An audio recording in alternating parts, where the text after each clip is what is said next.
இருந்து சென்னை கோயம்பேடு சந்தைக்கு வாழைத்தார்களை ஏற்றி வந்த வேன் சென்னை திருநீர்மலை அருகே தடுப்பு சுவரில் மோதி விபத்துக்குள்ளானது. சம்பவ இடத்திற்கு விரைந்து வந்த போக்குவரத்து காவல்துறையினர் கிரேன் உதவியுடன் வாழைத்தார் மற்றும் வேனை அப்புறப்படுத்தி போக்குவரத்தை சீர் செய்தனர். திருச்சி மாவட்டம் மணப்பாறையை அடுத்த பெரியமணியங்குறிச்சி பகுதியில் நண்பர்களுடன் குட்டையில் குளிக்கச் சென்ற 11ஆம் வகுப்பு மாணவன் நீரில் மூழ்கி உயிரிழந்தான். குட்டையில் மிதந்த சிறுவனின் உடலை கைப்பற்றிய போலீசார் பிரேத பரிசோதனைக்காக அரசு மருத்துவமனைக்கு அனுப்பி வைத்துள்ளனர். திண்டுக்கல் மாவட்டம் கொடைக்கானலில் சாரல் மழையுடன் கோடை சீசன் தொடங்கியுள்ளதால் அங்கு வரும் சுற்றுலா பயணிகளின் எண்ணிக்கை அதிகரித்துள்ளது. பிரையன் பூங்கா, கோக்கஸ் வாக், குணா குகை, பசுமை பள்ளத்தாக்கு உள்ளிட்ட முக்கிய பகுதிகளில் சுற்றுலா பயணிகளின் கூட்டம் அலைமோதி வருகிறது.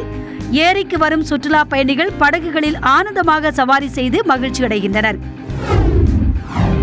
கோடை விடுமுறை தொடங்கியுள்ளதால் விழுப்புரம் மாவட்டத்தில் காற்றாடி விற்பனை அமோகமடைந்துள்ளது. பட்டங்கள் 5 ரூபாய் முதல் 15 ரூபாய் வரையிலான விலைகளில் கிடைக்கின்றன. இருப்பினும் நலிந்து வரும் காற்றாடி தொழிலை மேம்படுத்த தமிழகத்தில் காத்தாடி திருவிழா நடத்த வேண்டும் என்று அரசுக்கு காற்றாடி தயாரிப்பாளர்கள் கோரிக்கை விடுத்துள்ளனர்.